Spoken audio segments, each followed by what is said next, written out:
All right, it is my absolute pleasure to be introducing this next person, a meaningful person in my life. But I would love for Professor J.P. O'Connor to share himself and introduce himself. What does he do? What does he study? And to just introduce us about the subject today. Thank you so much, Hector. I'm just privileged to be a part of this conversation. Before this call, you shared a little bit about the series your congregation is working through, and they're just, blessed to have a pastor like you and a conversation like this one. So this is exciting stuff. Hector and I go way back, all the way to seminary at Princeton Theological Seminary, where I earned my MDiv and PhD in New Testament. My dissertation was on the Gospel of Mark, and that is where my research projects have primarily been interested in the topic of morality and ethics in Mark's gospel. And so my second book project explored the theme of judgment in Mark. That was so if you ever want to talk about judgment and the afterlife in Mark, I am very interested in that. But lately, my newest research project has been in early Christian ecclesiology. So right now I'm researching and looking into what the early church was like, who was a part of the early church, what we might call an early ecclesia or assembly or church. What is it? Where they met, what they believed and what they practiced. So that's kind of my latest research interest. I teach at Northwest University in Kirkland, Washington, uh, where I am from originally. It was my undergraduate institution. And yeah, I'm just excited to be here and talk about potentially what epistolography, as we call it among nerds. Yeah, which is brings me to my first question because it's all about technology um and one of these kind of in the first century, in the kind of like in this context, in the first century context of the writings and lives of the church, early church of the Jesus and his disciples, what were literacy rates like? What were the technological innovations of the time that allowed the church to be the church of that century? So you're asking a question that is at the cutting edge of research. So without exaggeration, there was a long held assumption for over 100 years that literacy rates were incredibly low. And since then, there's been some new book projects that have tried to overturn, and I think in some cases are successfully overturning this conclusion that literacy rates were probably higher than we suspect. So I think initially what you would often hear is no one, in ancient first century Roman society, no one read anything. They only had things read to them. And I think more in the last decade, we've started to see literacy rates as a little higher. And not only that, but probably the practice of reading privately as somewhat more common. And so you might think of the example in Acts chapter 8 with Philip and the Ethiopian eunuch. The level of socioeconomic status the eunuch has is debated, but in the story, he's riding in his chariot, he's heading along his way. The Spirit of God sort of leads Philip to talk to him. After a conversation, he's baptized, and Philip's taken away to Azotus. But in the center of the story, it's the fact that the Ethiopian eunuch is reading. He's like reading privately the scroll.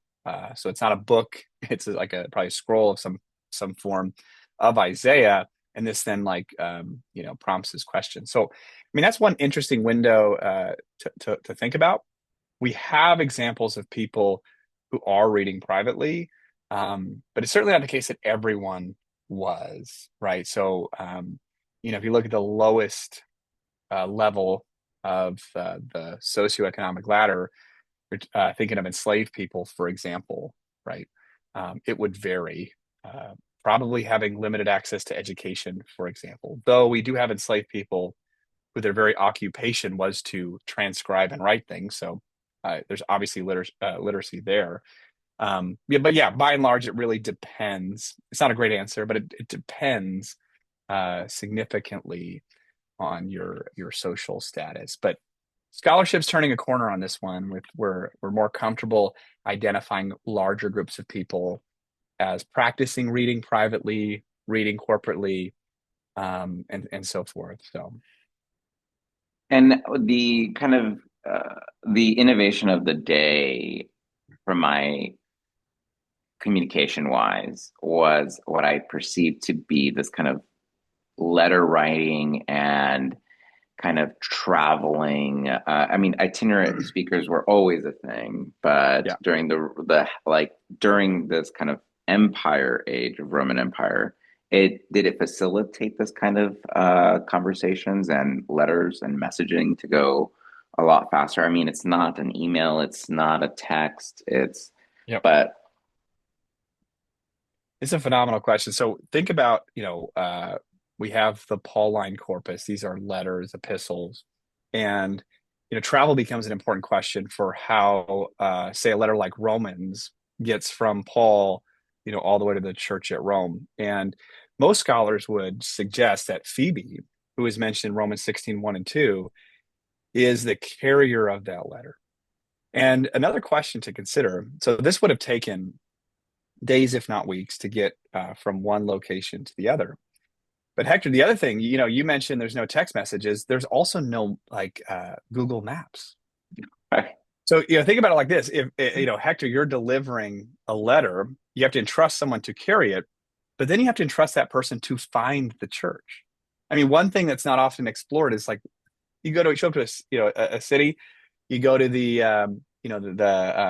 agora, which is the marketplace. You're asking around, where are the Christians? Like, another question researchers have explored is, how would someone like Phoebe have known where to go? So it's probably the case that you have pre-existing contacts that are there. Paul spells that out pretty clearly for a majority of Romans 16. But there might have been other markers or indicators that Christians were meeting in certain places, whether those are symbols, whether those are well-known people. They're probably meeting in houses in this time frame in the first century. So how do you know where Jason's house is? How do you know who Chloe's people are? So that, I think, it's a little more complicated. Delivering a letter didn't ensure that it was going to get to the recipient, for example. The only other thing I was going to comment there, Hector, on the technology of letters is a lot of the letters we know about from this time period are from Oxyrhynchus, which is a city in Egypt, and we found them in a garbage pile, actually. So they were like thrown away. And these letters are, we're pulling them out of garbage heaps. They're grocery store lists, they're short notes to friends. And one of the things folks who study letters observe is letters were remarkably short, right? So you're writing a quick note. We have this great example of a letter. It's entitled P Oxy 2190, which, please memorize that forevermore. for sure. It's important to know for the upcoming exam. But P Oxy 2190 is a son writing to his dad, and he's asking for a new tutor. He's like, Dad, fire this tutor. Right? He's not good. Mm. And then he's asking for a bunch of meat to be sent. He's like, send me meat. He's at school. He's like, I want a new tutor and I would like more meat. Okay. But like it's like pretty short. Some things never change. Some things never change. I mean, that to me is that it remains extremely relevant to how college students are today. But like, Hector, think about the length of Paul's letters. I mean, Romans is 16 chapters. Even something like Galatians is 6 chapters. It's pretty long. Philemon is a single chapter, but it's still longer than like P Oxy 2190, which in and of itself is a longish letter. So I think length too plays into some of the complications of this technology of, Paul's entrusting a fairly lengthy papyrus to Phoebe to then transport all the way to Rome, and then Phoebe has to find it's probably, in this case it's her church, so she knows exactly where it is, right? And then she reads it to them. So that's a bit about the process of how these letters might have been sent and carried. And another thing that we should just note that I want the congregation to know is, from your perspective, Do we have these like copies of these original copies of Paul's letters, like signed, autographed, stamped, or with any of our kind of New Testament texts? Do we have kind of the originals, the OGs, as some say? Yeah. So tell me, can you tell us a little bit more of that context of how we have it today versus Yeah. the first century? Yeah, so we call them autographs. They're the original manuscripts, and we have none of them, zero. We have copies of those originals, and those originals were then further copied. And so, if we're thinking of the history of Scripture as as a preserved technology, um, it is heavily dependent on scribes that preserve and copy these things. So, I'm just giving you the latest stuff in scholarship, Hector. Okay, you're You, welcome. Okay, you're, here's here's the thanks be to latest God. Solo de Gloria, you know? here's the latest question for you regarding what you just asked. Who copied them? And what Candida Moss, she has a great book called God's Ghostwriters, is exploring is that enslaved people did. Wow. So, what does it mean that God's, story, these precious sacred texts, were copied and preserved by people that didn't have ownership of their own bodies? So, I think that's another important piece to consider. Is someone like Paul gets all the credit? He wrote this thing, but even Paul is dependent on Tertius or Tertius at the end of Romans 16. He says Tertius is writing the letter. Paul himself is dependent on a scribe, enslaved person, secretary, however we translate that word, and the preservation of our manuscripts. We don't have any of the original. But the reason we have our canon and our scriptures in the first place are these invisible hands, this invisible labor that sort of contribute to the preservation of our sacred tradition. And wow, that's beautiful. I love that title, especially tying that in with ghostwriting and how relevant it is in certain fields of writing. When it comes to we know that the majority of people, I know maybe it might be more than we originally thought, that were illiterate or who could read, but still I think it fails in comparison to our 21st century kind of modern reading. Like most kids, most women, most men would be literate today, Yeah. versus the first century. So for this kind of still overwhelming majority of people who could not read. Would that be a fair description to say? Yeah. How did these letters, how were they shared, and how did they get that information for those who couldn't read? So let's talk about Philippians, Hector. So Philippians, everyone loves Philippians, right? Paul's in prison. He's given thanks despite his suffering. All the folks in the church who love sports, it's chock full of athletic imagery. Philippians is a crowd favorite. But you know who doesn't like Philippians? Euodia and Syntyche. The very end of Philippians in chapter 4, Paul says, "Hey, Euodia, hey, Syntyche, stop fighting." And what's interesting is uh, perhaps due to your observation, lower literacy rates, question mark there, we know that these are read corporately. So people are hearing them for the first time.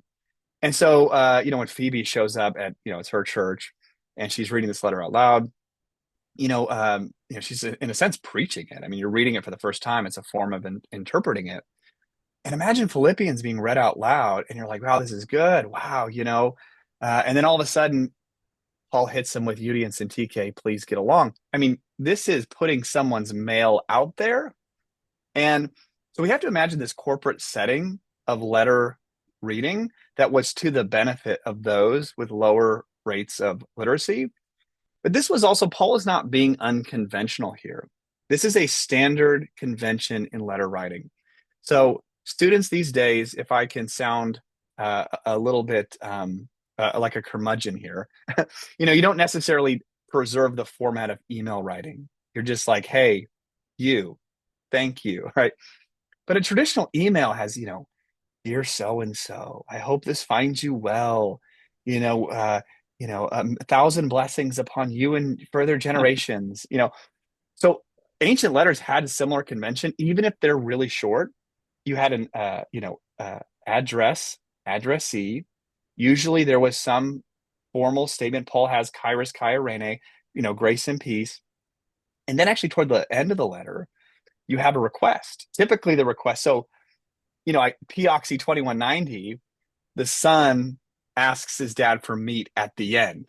He's not like, hey, my tutor is not going well, all this stuff. I'm getting in fights at school. And by the way, Dad, can you just send me 1,000, gallons of meat, or however meat is measured. Okay. Yeah. And so that's what Paul does in his letters. So you have to imagine these corporate, like I love stand-up comedy. It's like my favorite thing. And stand-up comedians have a way of surprising us with their storytelling craft. Paul is, when this letter is read for the first time, people are surprised and I think shocked at some of the ways in which he's crafting it. It's almost like crafting it for, like you write a sermon differently than you might write a private note because this is going to be performed publicly.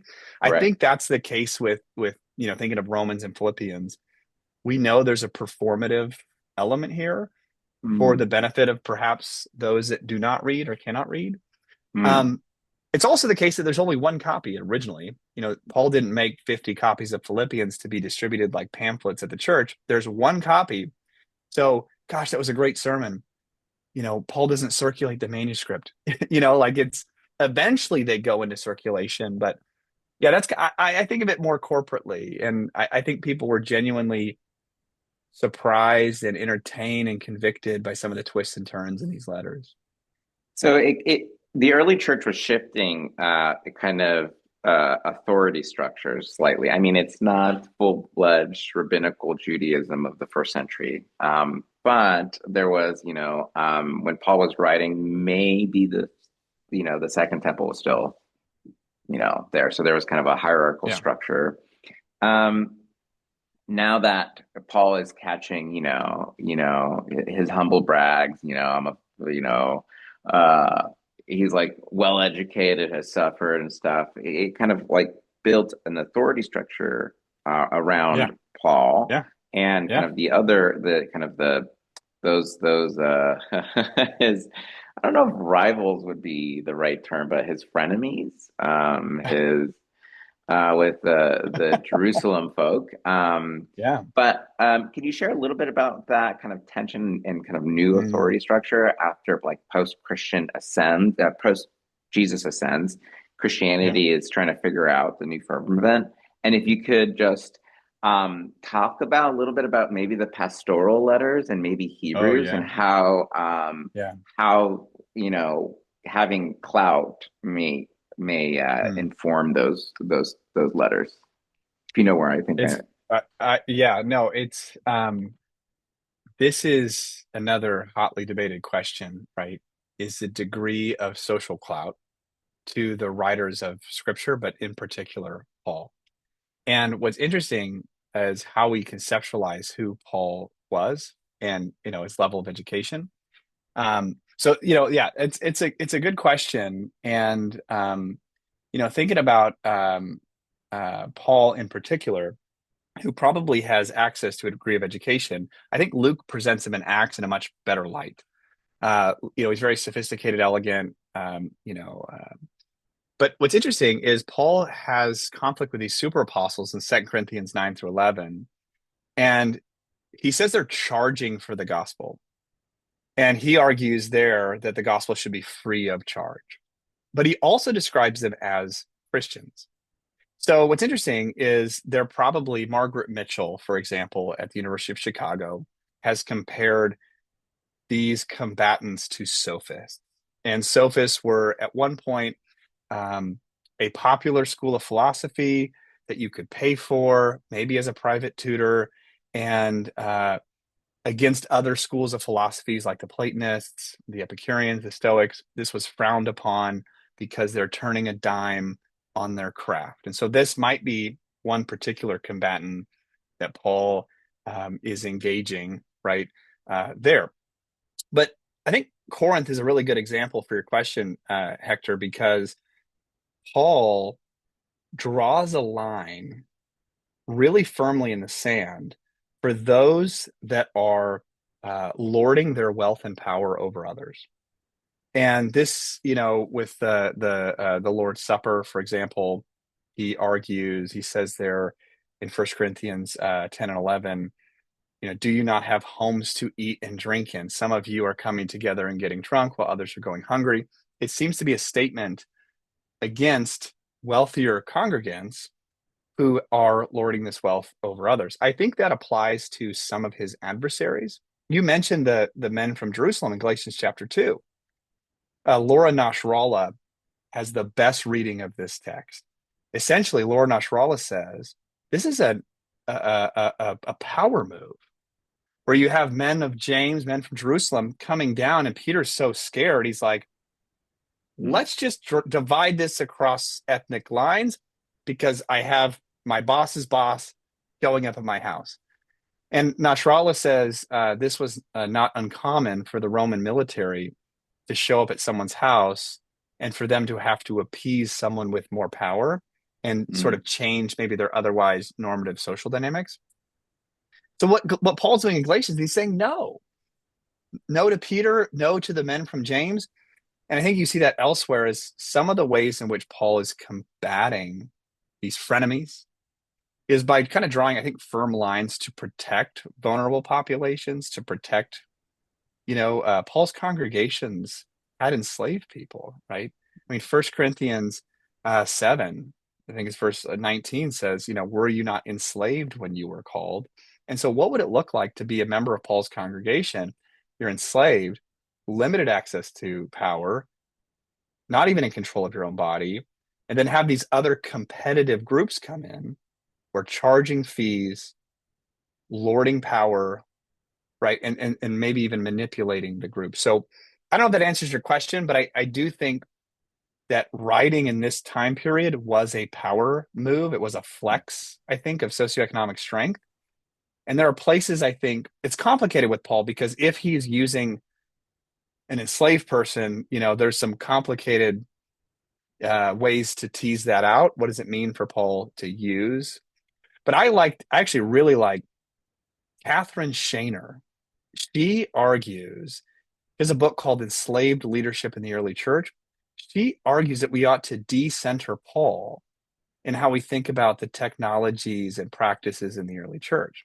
So instead of debating endlessly how wealthy Paul was, how educated Paul was, he says, well, let's look at these like marginal characters and talk about their status, right? So in the case of Philemon, Onesimus is described as a diakone, a minister, potentially a deacon. Is it the case that these congregations empowered someone like, Onesimus to be Paul's pastor, so to speak, to use a modern anachronism? So, yes, these technologies could be used in ways, I think, to manipulate and control. And I do see places in, especially Paul, where he's trying to, dissemble that impulse and redistribute it to people in the congregation with less power. Mm-hmm. And then another thing that I just want to highlight, but Paul's name still had a little bit of, it'd be it's like, it's important for us to focus those who are in the margin and put them in the middle, right? That kind of like recentering. But it believes that, so like Hebrews, for example, was attributed to Paul. Yeah, for a long time. Yeah. For a long time. And then we also have the pastorals, First and Second Timothy, which are debated, Titus. Why would anyone do that? Yeah. Why would anyone? Because Paul's name has, we have a tradition of attributing things to authors that did not originally write them. And it is to sell, it is to share, it is for clout and influence. So, the Gospel of Mark, church tradition says, was not written by Mark, it's written by Peter. It's interesting why that name gets selected.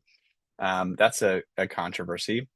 But why would you attach Paul's name to something? It's because of the degree of influence that Paul and eventually students of Paul have.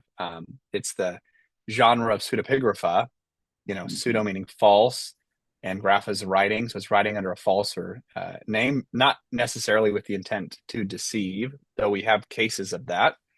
It's more of the intent to stamp it with authority and legitimacy.